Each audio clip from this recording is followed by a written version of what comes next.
bow to the great masters, and I bow to God that resides in each and every one of us. I also want to thank very much Sri Kartikayanji and Satya Prakash. You know, Sri Kartikayanji described Ananda Village in California, where we have spent most of our adult life as a heaven on earth. And indeed it is. It's as close as we can get to creating a heaven on earth. But the real heaven will never be created on earth. It must be created in our hearts and in our souls. And people like Satya Prakash and Sri Kartikayanji are representative of India in its highest, very highest form. India indeed is the guru of the world. It is here that it's most widely understood that the purpose of our lives is to seek and eventually reunite with God. Now, Ananda Village is a beautiful place, mainly because of that understanding, but it is a little island in a sea of materialism. And here in India, the sea, well, filling up with materialism, still remembers its deep roots of the great, great sages and masters who have lived here. You know, when Yoganandaji, the great, great soul that he was, when he passed, obviously a great soul like that always passes consciously. And so he chose for his very last moment on earth to be reciting his poem, My India. And his very final words on this planet were, my feet are blessed. I am blessed. My feet have touched that sod. And reflecting that, Devi and I are blessed because our feet have touched the sod of this most spiritual country on earth. I'm very thankful to all of you and thankful to the great masters who have resided here and have created the understanding that humanity at this time so desperately needs of our connection with the divine, our connection with each other, and in the deepest way possible, that when we connect with all that is, then only will the problems of this planet be solved. Tonight's topic, the joy of Kriya Yoga in daily life, is very close to my heart. It is only 1 month from today will be the anniversary. I will start my 48th year as a Kriya Bhakt. I took initiation from Swamiji at the end of December in 1967 and have been practicing Kriya Yoga faithfully from that day on, never missing a single day of practice from that first initiation. So I can testify to the power of Kriya Yoga. I can personally testify not only for how it has changed my life, but because through the years, the over 45 years that we have lived at Ananda Village, we have traveled all over the world, we have met many, many thousands of people who have taken up the practice of meditation and the practice of Kriya Yoga, and we have seen the power of this practice to change lives, and we will see the power of it to change society. But let me talk a little bit about what it is, because not everyone here knows what the science of Kriya Yoga is. Sri Kartikayanji mentioned that yoga is an umbrella. It is practiced by many different paths, by many different teachings, but all of it has as its purpose the attempt to bring back in a different methodology, a different teaching, perhaps different techniques, but at the core of the science of yoga is the desire to awaken in people the realization that we all came from God and that we will only find our fulfillment when indeed we find again our remembrance of our unity with the God who created us. And society as a whole will only find its fulfillment when enough people practice and remember that. Now, I don't want to be sectarian. I don't want to say that Kriya Yoga is the only path, nor do I even want to say it is the best path. But I will say that for me, it is the best path. For those who practice Kriya Yoga, for them, it is the best path. It is a wonderful path, and it brings people very rapidly to an elevated spiritual state. Yogananda described Kriya Yoga as the jet airplane path to God. He was saying that to make a comparison between outer practices of religion, outer practices, ceremonies, even though they're engaged in very seriously and with a great deal of sincerity by the practitioners, still they reside outside of ourselves. Yogananda said that the true altar at which we must worship is the altar of our own central nervous system.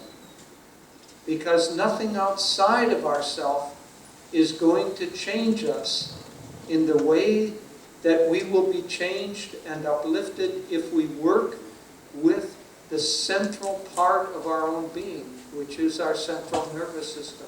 So Kriya Yoga, to describe it very briefly, is first of all a practice of meditation. Now Yoganandaji defined meditation in a very interesting way and in a very clear way. He said meditation is deep concentration on God or on one of the aspects of God. Traditionally, there are 8 aspects of God. There's joy, peace, wisdom, light, sound, love, calmness, and power. And these aspects of God, like the spectrum of a rainbow, you take the light of the sun and it seems to be one. And of course it is one. But if you take a prism and you hold it up, that light becomes divided into the various wavelengths and gives us the colors of the rainbow. Or you can look up at the sky during that special time. The Christian Bible describes the rainbow as God's promise to mankind of His presence. And so that beautiful spectrum is like the spectrum of these different qualities of God that we can meditate on. So deep meditation is deep concentration on God or on one of these aspects of God. Now, where does Kriya Yoga fit into that? We won't be able to concentrate deeply if our minds are scattered, if our minds are outward. Yoganandaji said that the senses impel us to direct our minds outward into the world around us. And so the sight, the things that we see, the sounds that we hear, the taste, the touch, the odors, all of those direct our consciousness outside of ourselves. And so in order to return deeply into our own being, into the kind of quiet of mind where we can hear the whispers of God, the whispers of our own soul, whispering always to us, but crowded out by the din of activity, by the noises of the world, the sights and sounds that draw us outward and compel us outward, unless we have a time in our lives where we can withdraw within and feel the presence not only of our own deeper self, our own quieter self. But as we do that, and do that more deeply, then we realize that if we're meditating, for instance, on the light, and we achieve the state of deep concentration of meditation, true meditation, that Yoganandaji was talking about, where we not only perceive the light, but we have deep, deep concentration on that light. When we can hold that deep concentration on the light, then the distance between us and light begins to disappear. When we deeply concentrate on light, after a period of time, we as the observer and the light as that which is being observed, that begins to break down. And we begin to feel that we are the light that we're meditating on, that light, or the sound of Om, has become us. And when that happens, when that distance breaks down, then where does light stop? If we define ourselves as light, we define ourselves as a body, our body stops at the skin. If we define ourselves as a personality, our body, our self, stops at the experiences that we've had, at the feelings that we have, at whatever is confining us. But if we define ourselves as light, light pervades the whole universe, and we become the whole universe. Yoganandaji again defined God as center everywhere, circumference nowhere. So that center of light is everywhere throughout the created universe. It has no circumference. But we as the ego, that is our soul that has become identified with this body or this personality, one can say that the center then has the circumference. Swami Kriyanandaji gave a delightful definition to ego. He said, ego is a bundle of self-definitions. I'm a man, I'm a woman, I'm an American, I'm an Indian, I'm rich, I'm poor, I'm tall, I'm short, I'm smart, on and on and on. This bundle of self-definitions becomes a circumference around, and we think, oh, look at that wonderful circumference, look at that wonderful ego that I have created. All we have done is created our own prison, because we are, in fact, everything in the universe. But if we take the infinite possibility and we take out of that infinite possibility a few paltry self-definitions, no matter how big we think that is, it is tiny, tiny, tiny. And we have done nothing other than subscribe ourselves. So how do we get out of this prison? Our soul knows we will never feel fulfillment. Everyone in this room, I know that you've experienced it because everyone in the world experiences it. You have the experience that I'm something more, or at least I want something more. Constantly, we are driven by the sense that we want something more. No matter how much we achieve, how much we get, anything outside of ourselves that we get or achieve will not satisfy us. It will leave us hungry. Anandamoy Ma, the great saint, said, the natural food of the mind is joy, and we will always be hungry until we feast on that joy. And then she told her disciples, don't try to stop people from acquiring things, from getting things, or from trying to become big or succeed. She said, they have to do that. They're starving to death because they have not yet learned how to eat joy. And so this is the only food left for them. Don't stop them from trying to achieve it. Let them try to achieve success. Let them try to achieve fulfillment through marriage, through money, through reputation, through fame, through whatever. Because that attempt to achieve something more will lead us on. We don't have to worry about whether we will end up seeking God. There's nowhere else to go. Everyone on this planet will end up seeking God.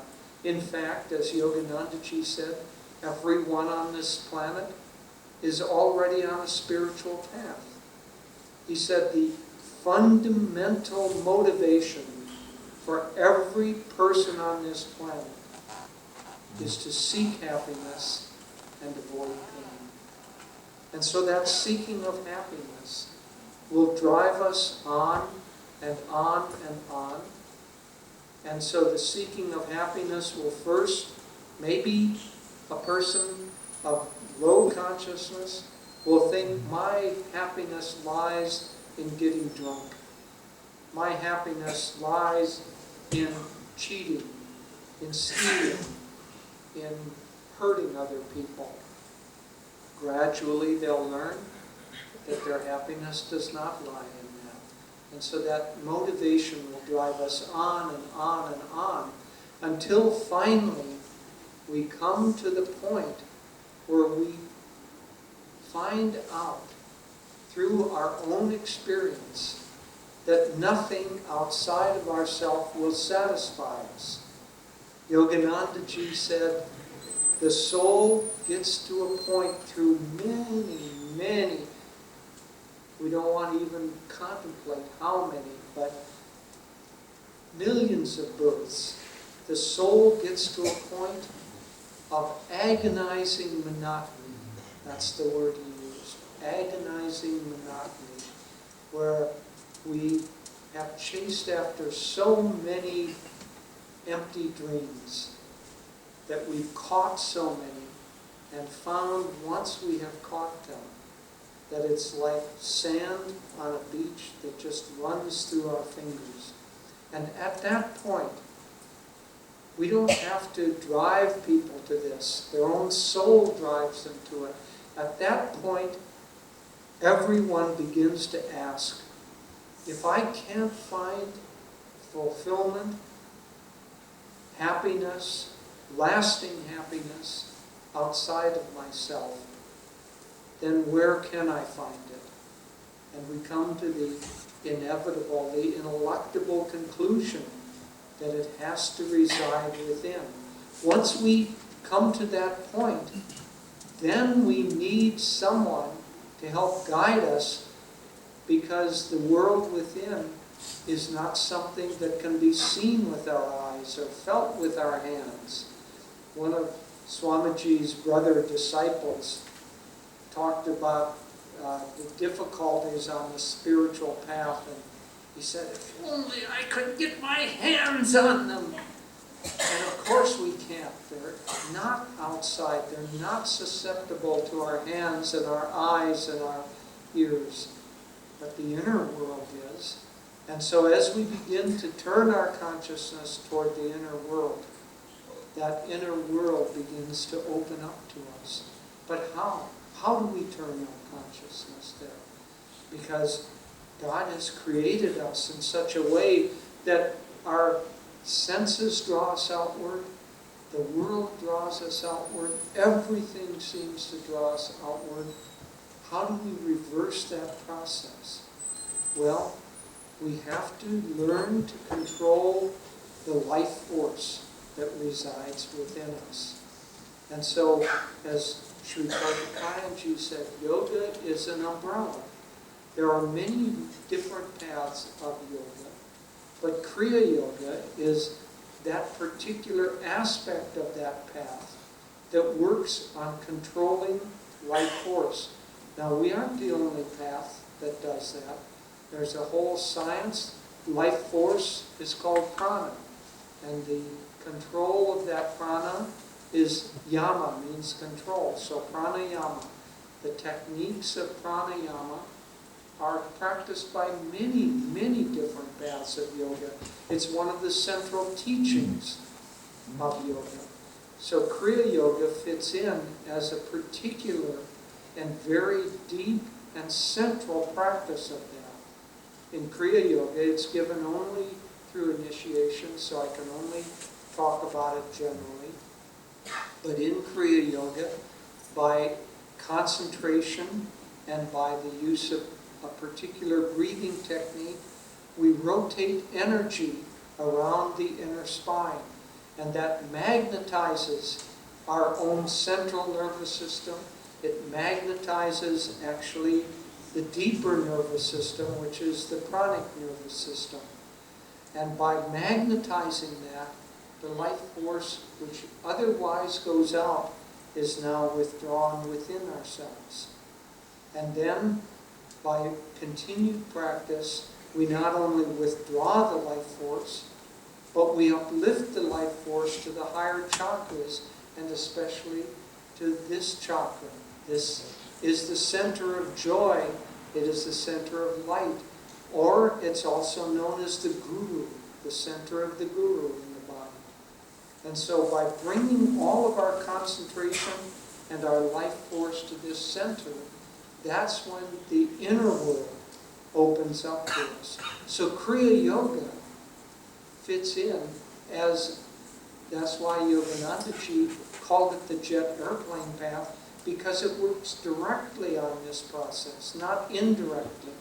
Other things we do work indirectly on it, but this works directly on it. And so the practice of Kriya Yoga will interiorize us and uplift us. So that's basically what Kriya Yoga is. But what are the benefits that we gain out of this? The practice of Kriya Yoga, because if we don't gain anything, we aren't going to stay with it. We aren't going to continue. There must be some benefit in it for us. Otherwise, why waste the time in doing it? Well, let me talk a little bit about some of those benefits.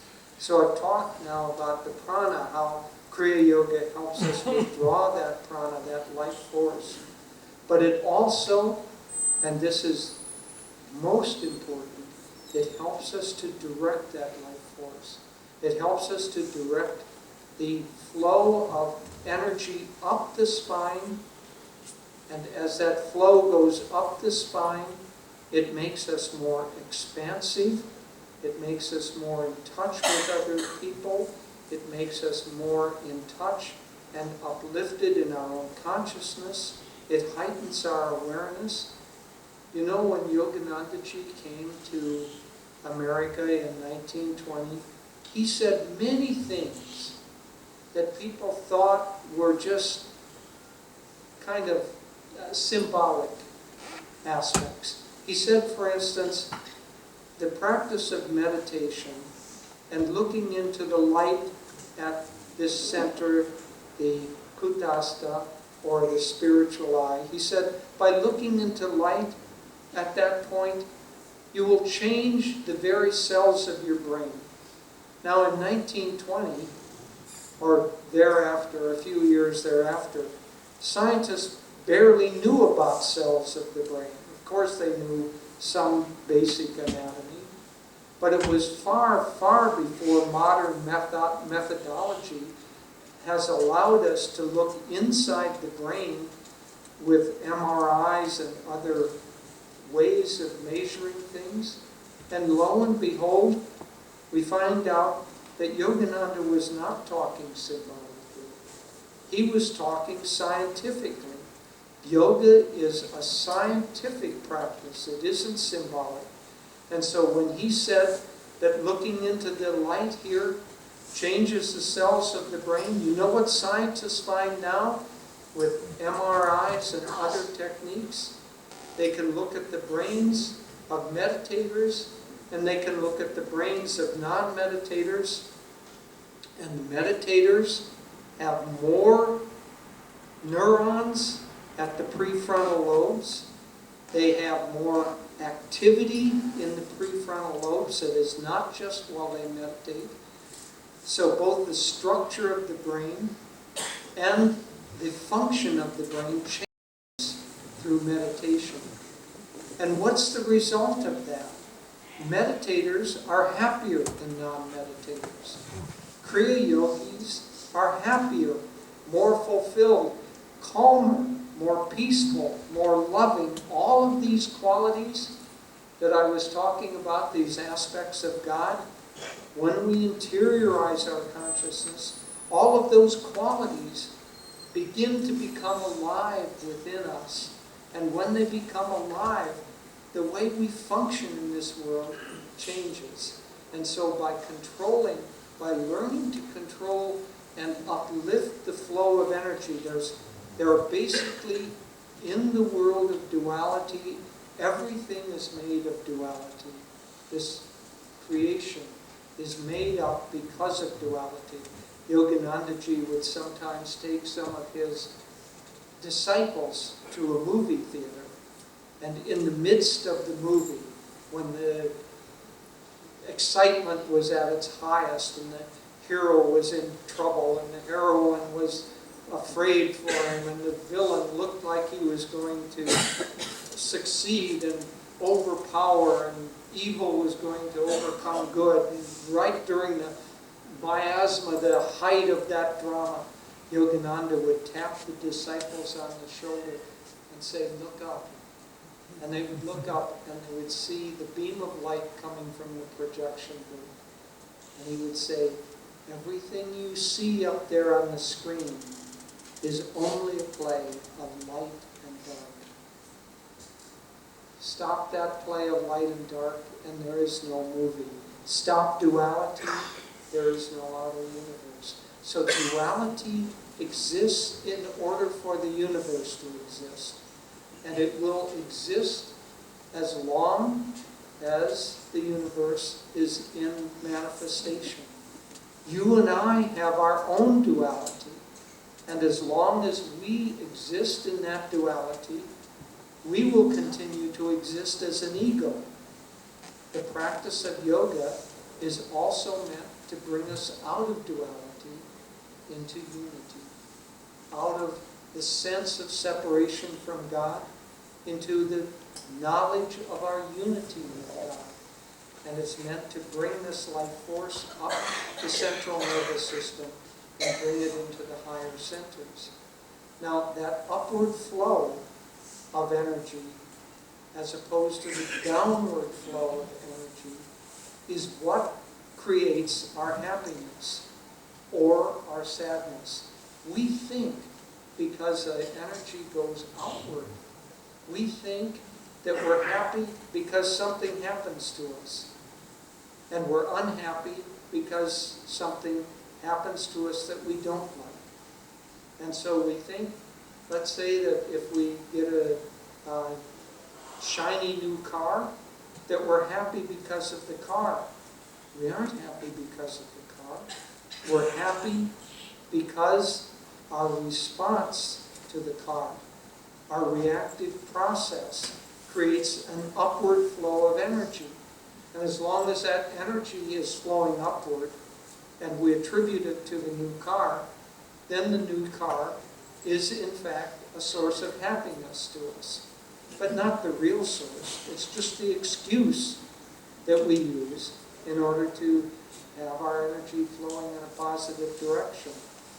So, if we want to be a slave and subject to the vicissitudes of this world, of it making us happy or unhappy at its whims, then the simple problem is that we haven't learned how to control that flow of energy positively in the spine.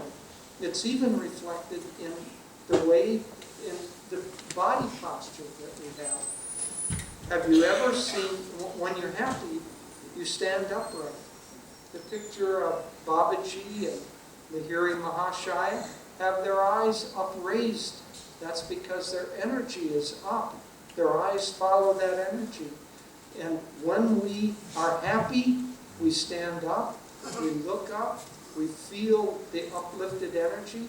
Have you ever seen somebody in a posture like this say, I am so downtrodden and depressed? Or have you ever seen somebody, even the breath, I am so happy? No, the body reflects these states. It has an innate wisdom. And so when that energy is flowing upward, then we are happy. Then we are fulfilled. Well, we have within us the power to choose to be happy in every circumstance, and the power to choose to be unhappy in every circumstance. And part of the science of yoga, and especially of Kriya yoga, allows us to take control over the flow of energy, which is the cause of our happiness and unhappiness. So Kriya yoga allows us to choose to be happy no matter what the outer circumstances are that would otherwise propel us to be happy. And as that upward energy flows, we begin to find an expansion of our consciousness, an opening up of our consciousness. When it hits a lot of our emotions, the feeling nature is felt in the heart. So when you are in love, you feel that, oh, my heart is so happy. When you are sad or something terrible happens or a relationship breaks up, you say, I'm heartbroken, because we feel that energy. So upward flowing energy in the heart makes us full of gratitude, full of expansion, full of love, all of the positive qualities of feeling. It isn't something outside of ourselves that does that. It's inside of ourselves. Take this as an example. Just suppose that tomorrow morning you get a letter, you and your sibling get a letter from some law firm saying that an auntie has died, and the auntie has left you a sizable sum in her will. Let's say, I don't know, 50 lakh. And so all of a sudden, tomorrow morning, you receive a letter saying that you have 50 lakh. Now, if the energy is upward flowing, especially in the heart center, your reaction to that will be, oh, how kind of her. What a wonderful auntie that was. Oh, I remember all of the wonderful things. I'm so fortunate. Let me share this bounty with some other people. Let me do some good with this money that I didn't know that I had before. That's the response to an upward flowing energy. What is the response if the energy is downward flowing? Let's say your negative twin has received that same letter, and the thought is, well, that auntie was really wealthy. Why has she only left me this amount of money? What a cruel thing. Well, if I only have this much, I'm certainly going to have to clutch it all to myself. Maybe I'll keep it secret so nobody else can get their hands on it. So the downward flowing energy contracts the heart and pulls us into separation. Upward flowing energy expands the heart and connects us with other people. And so the practice of yoga, the practice of Kriya yoga, begins to move the energy in an upward way until finally we get to the point where our energy is moving so habitually in an upward direction that we are simply a storehouse of kindness. Let me tell you a story about Swami Kriyananda that happened on his last trip to India. As we all know, those of us who know him, at the end his body was actually getting quite feeble, and it was difficult for him to move around the world. And so he had come on a trip from Europe to India, and it had been a long flight and was difficult. And he arrived at our ashram in Gurgaon. And Dhyanaji said, Swamiji, there is a young man who has come to the ashram and given a few of us a massage. And he's a very good masseuse. He's very gentle. And I think that if we called him and had him come over and give you a massage, that would help after this long trip. And Swamiji said, thank you, I think that would be a good idea. Let's call him over. And so this young man came over, and he was giving Swamiji a massage. Swamiji was on his bed. And so Swamiji received the massage and liked it very much. And at the end of that massage, he said to this young man, you know, it must be difficult for you to have to lean over in such a position in order to do a massage. Wouldn't it be easier if you had a massage table that you could bring with you that was at the proper height? And the young man said, oh, yes it would, sir, but you see, I have no money. I have a wife and 2 children, and in fact, doing these massages is a second job for me because my first job doesn't give me enough money to support my family. So I'm unable to buy a massage table. Swamiji said, well, I would like to buy a massage table for you.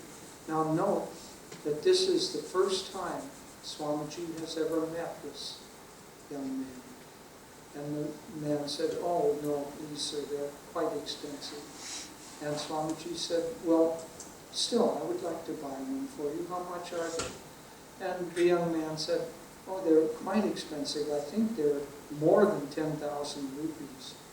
And Swamiji said, that's fine, you find one, and I'll buy it for you.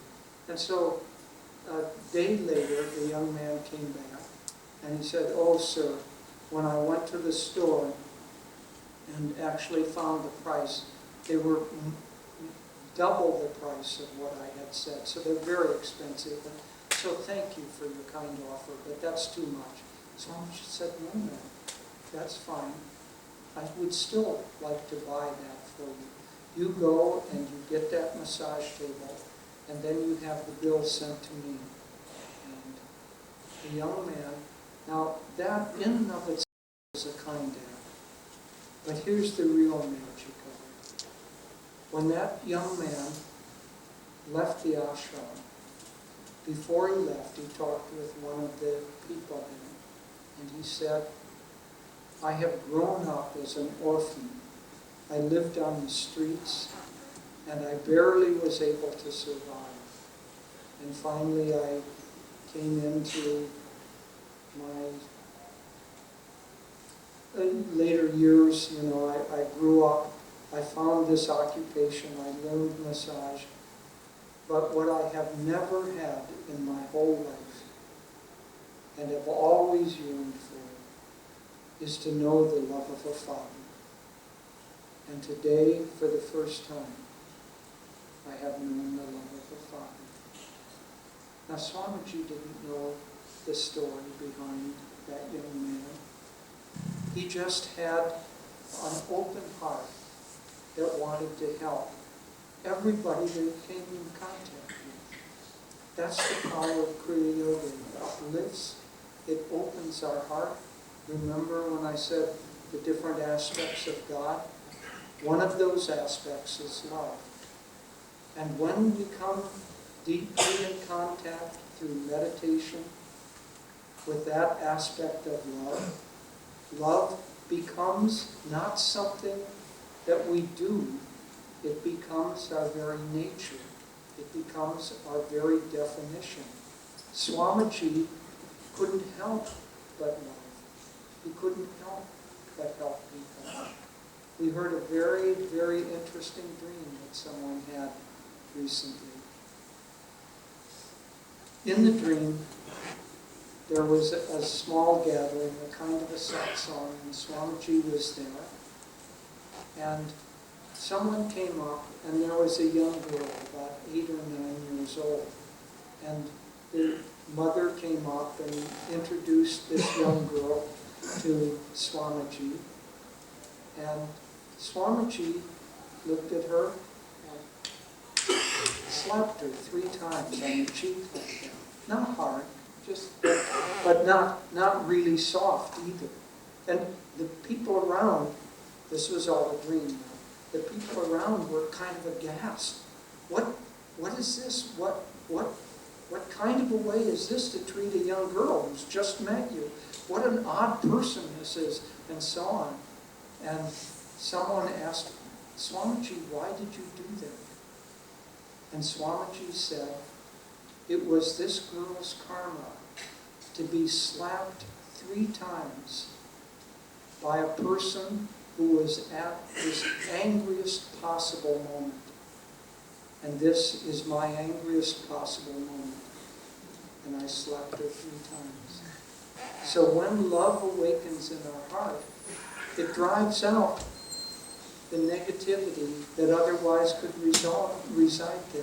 Anger, jealousy, all of those things. Just as Master said that you can have a cave that has been in darkness for 10 million years, and you walk into that cave with a light, and all darkness vanishes. You don't have to wait 10 million years. Well, our hearts have had little corners of darkness that have resided there for 10 million years. And if we can bring the light of meditation, the light of Kriya Yoga, the light of love for God into the niches of our heart, the darkness will vanish as if it's never been. So I could go on and say that there are many, many, many personal benefits that you will receive. When you begin to function this way, you'll become more successful. You become more self-confident, not in ego self, but in soul self. And when you are self-confident of your higher nature, everything begins to be easily successful for you. You learn faster. You achieve more quickly. You magnetize yourself so that opportunities and people come to you. Everything begins to flow better. So there are lots and lots of personal benefits from meditation. But I want to end not leaving it with you having a sense of, oh, well, maybe I'll go practice this because I'll really get some benefit out of this. You know, there's a certain kind of merchant consciousness that can come into spiritual practices. I'll give God so many repetitions of a mantra, and then He'll give back to me. And so it's like bargaining. Well, I don't have to do that many do I got. I can still get that new job if I only do 100 malas of the mantra. Can I cheat a little? Let's bargain that. So we don't want to be merchants. We want to just give and love and be a channel for God. But I want to end by talking about a topic that is even more important, and that is the possibility through Kriya Yoga or other meditation techniques of changing this world around us, of uplifting the whole of society. We don't have to be given a long list of the things that are going wrong in this world.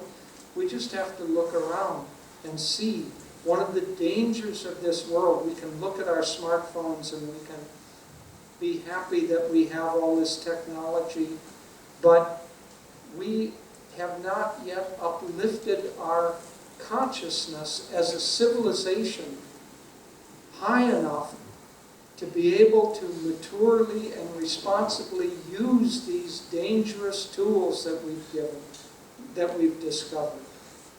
The proliferation of nuclear warheads around the world, all of the possibilities of, I won't go into it all, but we're like immature teenagers that have been given possible destructive and self-destructive tools. If we're going to survive this period, we have to uplift consciousness. And we cannot ask that that is done by politicians. Politicians argue with each other. They fight with each other. Why? Because their consciousness has not yet been lifted up. You know, when you hear two people in an argument, why are they shouting at each other? They're standing face to face, nose to nose, shouting at each other. Why are they shouting at each other? Not because their voices are apart, because their hearts are separated. And their hearts are far apart. And so they shout at each other in order to be heard. When people's hearts are together, they whisper to each other. A mother holding her baby just croons softly to that baby. If she shouted at him, you would think, what's wrong with that one? So we can't ask politicians or businessmen or bankers or anybody outside of ourselves to solve the problems of this world. The problems of this world will be solved not through anything outer, but by the upliftment of consciousness. And you and I have a responsibility to uplift ourselves, and through that, to uplift the world. Now, am I talking just theory here? No, I'm not talking theory. I have lived for my whole adult life in a community of people who have practiced Kriya Yoga, who have uplifted their consciousness. I have lived in a community where for 45 years I have never heard one person shout at another person. I've never seen anyone strike another person. I've seen decisions made by people going against their own self-interest and deciding something because it's for the good of everyone. And so I know that this kind of practice can change a society, at least on the level of a community. You know, the people at Ananda, we have a clinic where we all go to our clinic with a doctor and medical care. And so the 250 people of Ananda go there. But that clinic serves 5,000 other people in the immediate area. And the doctor has found that the people from Ananda are 10 years younger than their chronological age compared to the other people living in the same area. So we're healthier, we're happier, we're more uplifted, but it isn't just us. There was an experiment done in a small town in the east coast of America. This was done by a group of TM people, the followers of Maharishi. They decided that they would move to this town in fairly large numbers because there was the theory that if they could make up 1% of the population of any area, it would change things. And so they said, well, let's not just see whether this is theory. Let's test it out. Let's be scientific. So they moved. And they had about 1.5% of the population of that town that were meditators. Then, a few years later, they looked at statistics. Crime went down to less than half of what it had been. Schools improved. Test scores improved. Even the weather improved because of a group of people meditating together. Well, you and I have a responsibility to help uplift this planet. And that responsibility will not be achieved by telling somebody else that they need to change their behavior. It will be achieved by us uplifting our consciousness, changing our own behavior. And if enough of us will do that, we will become a beacon of light that will change the world around us. And incidentally, it will give you a wonderful life, a control over your own happiness, and ultimately the reunion of your soul with the God who made us all. Good evening, everyone. I'll share a few words in addition to what Jyotishji has said. One can get very excited about reading all the scientific research that's being done on the what is the human potential. I saw a wonderful quote recently from Mahatma Gandhiji in which he said, "The difference between what we do and what we are capable of doing is sufficient to change the world."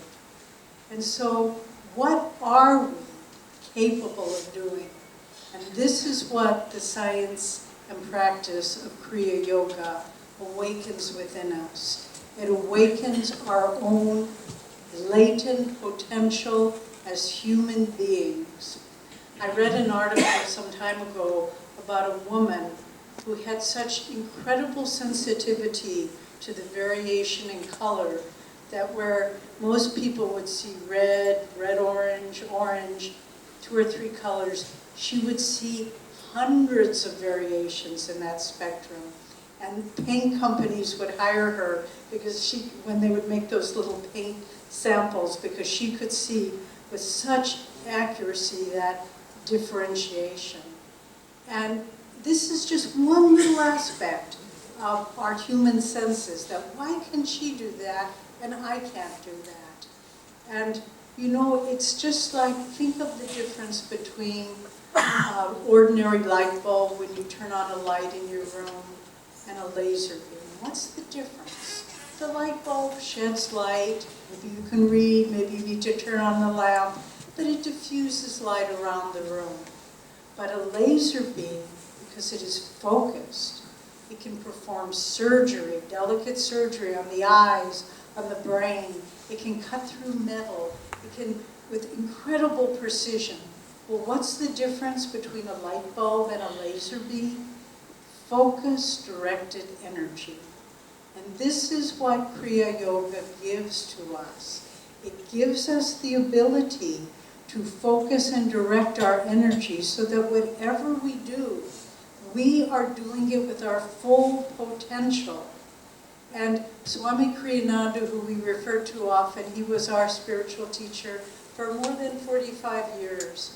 His name, he chose the name Kriyananda, which meant joy through the practice of Kriya Yoga and joy through action.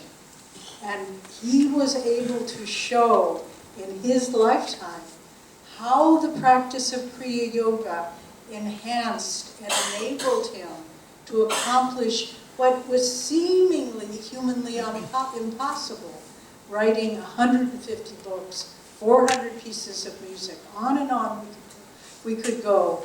But he said to us often, people need to understand, I am not special. I have just practiced Kriya Yoga, and I have been able to actualize my full potential because of it, and all of you can do that too.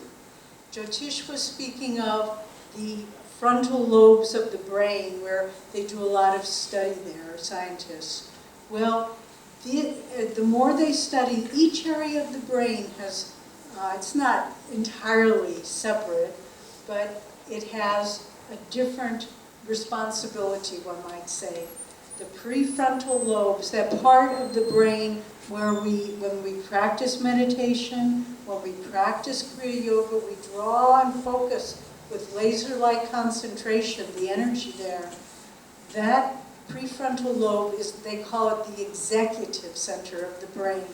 It's what makes decisions. It's what enables us to clearly see forward movement in our life. It's the seat of happiness.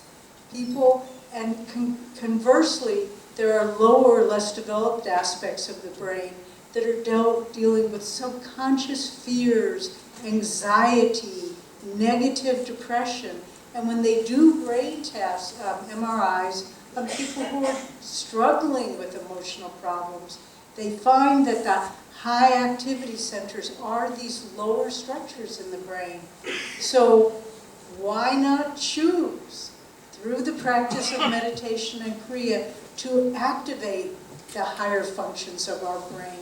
It's within our choice. You can't say that person's very talented, that person is not talented.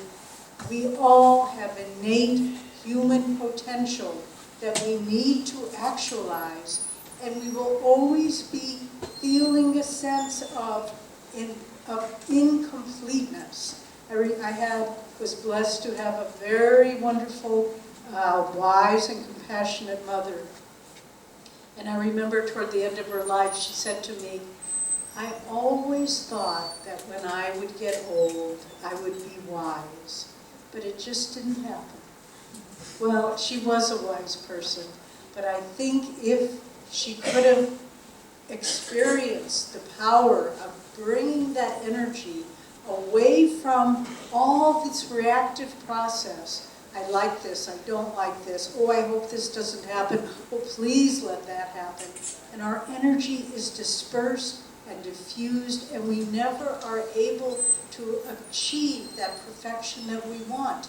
Whatever it may be, if it's cooking a dinner, if it's treating a patient, if it's writing an essay, whatever it may be, that actualization of our full potential is there.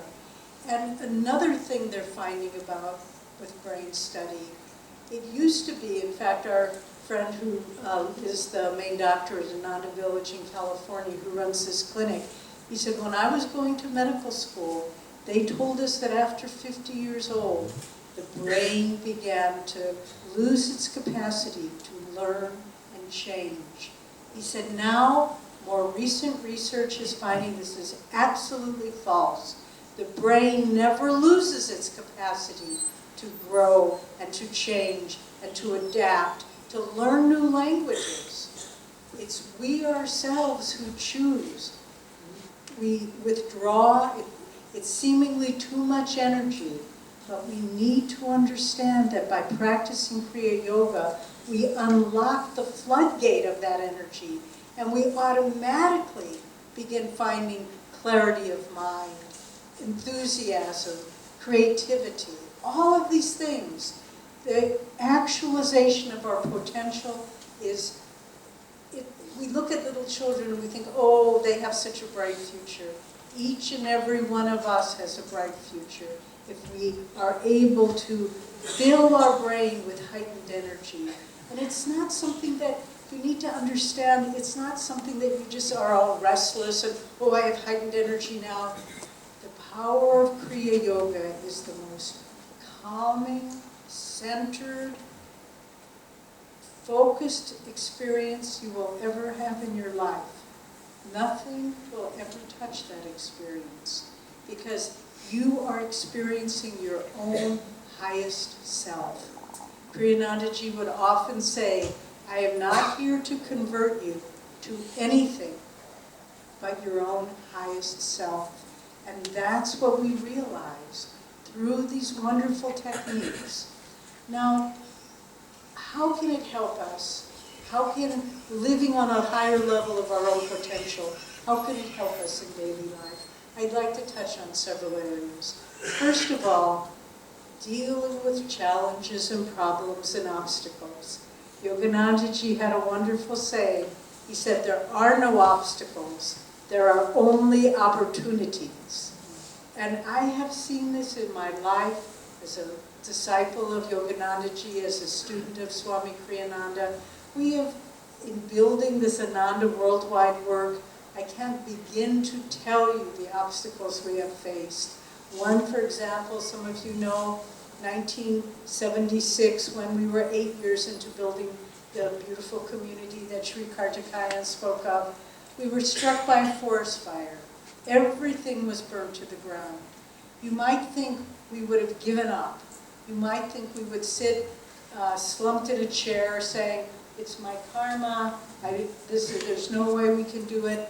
That day, Swami met with everyone and he said, what are we going to do now? and this idea came, and that idea. We'll put up American Indian teepees, and we'll live in them in the winter, and we'll go out and we'll plant trees to reforest our hillsides. And within an hour of losing everything we had, and this was hundreds of people, we had a vision of how to go forward.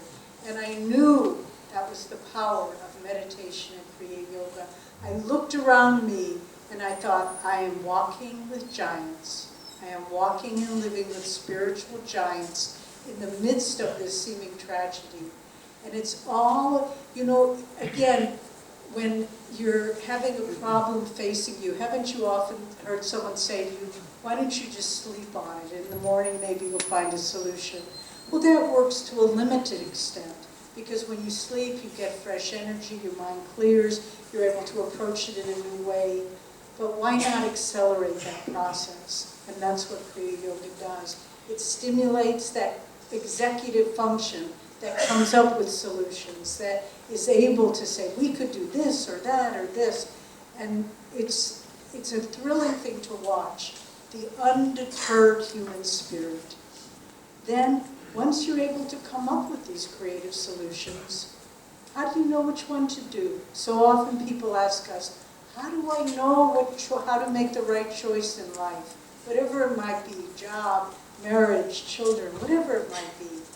Well, the practice of meditation and Kriya Yoga develops the intuitive faculties, so that if you have 5 choices in front of you and you hold them up in meditation, it's almost, I'm sure most of us have worked with those highlighter pens when you're reading or when you're studying in school and you think, oh, I must remember this, and you highlight it. Well, it's almost that same experience when you are trying to make a choice and you hold it up for intuitive guidance. It's as though one choice becomes highlighted and you know very clearly what to do. And so it helps you to make the right choices in life with confidence, because you are tuning in and understand what is intuition, what is intuitive, the intuitive ability to make the right choice. It's tuning into a bigger reality. It's getting, again, it all comes back to the same themes. It's getting outside of your own personal likes and dislikes, reactions, pro and con.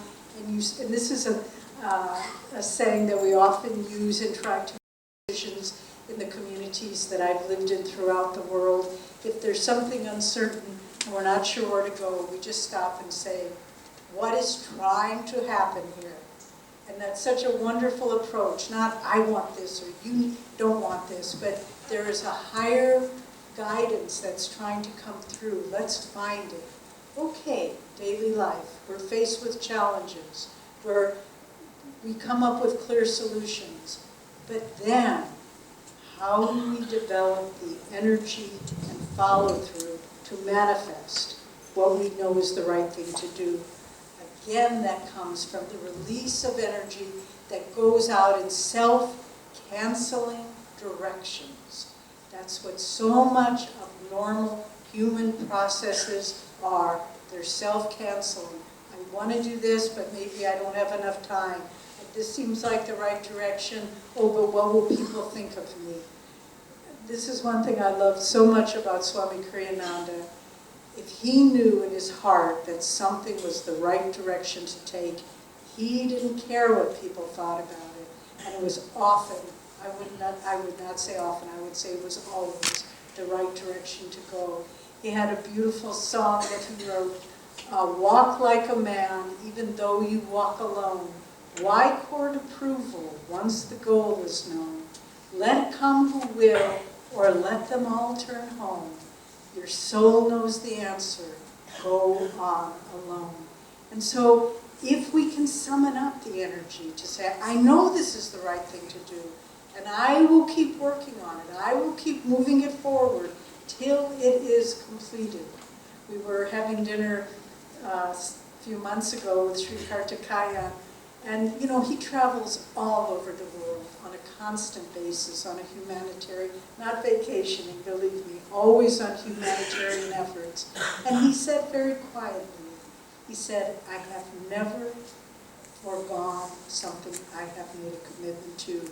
If I said I would be there, I will be there. That kind of, and it has given him the power to accomplish so much good for humanity. It's the power of being able to have your own energy at your own control. And then, as we move forward in life, we're making the right choices. We're able to accomplish them. Once we were somewhere with Swamiji, and he found a book in a bookstore he wanted to buy, and he went to the clerk, and they said, "Oh, I'm sorry, sir, that's just a sample. You can't buy that book." And so Swami said, "May I borrow your phone?" He looked, he got the phone number of the publisher, he called them up and said, "Hello, can you," this was before internet, "can you mail me that book?" And the clerk said, "My goodness, sir, you're certainly direct in your action." And he said, a little bit surprised, "I don't know how to be any other way." Just that direct moving forward of energy. And so as our life unfolds, we need to understand, please don't ever think, well, I'm 40 years old, I'm 50 years old, I'm 60 years old, my life is behind me. The possibility with Kriya Yoga that life is ever new, that your enjoyment of the simple human pleasures, your ability to give and share and serve and have a meaningful life, nothing can stop that. If there is a flow of upward energy, the forms may change, no doubt, but the essential commitment to a meaningful, uplifting life can always be there. In our human relationships and our relationships with others, how can Kriya help that? Some people think, oh, well, you're just withdrawing from the world, you're all old Himalayan yogis in the caves, you don't worry about other people's feelings. Not at all. Ananda could not have built 7 international communities if we did not have an understanding through the practice of yoga of how to get along with others. In our community in Assisi, we have people from 10 different countries living there. Russia, Italy, Germany, England, America. Roll back the clock 60 years, the end of World War II. All of those countries were trying to destroy each other. And now there are members living together, serving together in divine friendship with joy. It's because the practice of Kriya Yoga expands your awareness so that you realize everyone is a part of you. There are no strangers. We have a beautiful book, one of our treasures, that someone gave us. It's an original edition of one of the first books that Yoganandaji published in America called Songs of the Soul. He came out in 1924, and he autographed it. And somehow a friend gave this to us. And in his signature, his statement in the book said, there is one God, Father, who breathes in all countries, in all people. There are no strangers and no strange lands. And he saw the unity because he was part of the divine consciousness. And so can we all be, to look at every person and say, I understand you. I don't judge you. Maybe you're different from me. You know, just as that woman was able to see all the variations of the color pigments, we mentioned that at the beginning, to look at anyone you know and say, they are such a spectrum of qualities. There is good, there is bad, there is expansive, there is contractive. I won't put them in a box. I will see the whole spectrum and then address the highest and the best. This is how Kriya Yoga helps us to get along with people on an outward level, business colleagues, friends, but also within your own family. The most precious and sacred interactions that we have. Never look at your close relatives and family members as, oh, that's them. I have stopped looking at them. I have stopped seeing who they are many years ago. Look at those closest to you with fresh eyes, and the world will be a place of wonder. And your relationships will be filled with beauty and richness and fulfillment. And finally, the practice of Kriya Yoga gives us the ability to realize we are part of a great reality. We are part of something so much more than we can imagine. And the more we experience that in ourselves, the more we realize, how can I ever worry about what's going to happen in my life? How can I have anxiety? How can I have to fear or any of those things when I know that the power of the universe is my own? I know Swami Kriyananda, the first book he wrote, this was 1967, I believe. It was called Yours the Universe. And this we realize through the practice of Kriya Yoga. So we, as Jyotish said, we could go on and on. But for each of you, please understand, until we begin to touch the reality of who we are, the true reality, we will forever be looking at life as though it says in the Christian Bible, when I was a child, I looked as though through a glass darkly, but now I am awakened in your light and I see the truth before me. Let's not look at life through a glass darkly. Let's awaken into the light of God through the practice of these great techniques that our line of gurus and all the great masters of India have given to us. Not to be hidden in a cave, but to be brought into our daily life to enrich and enhance it.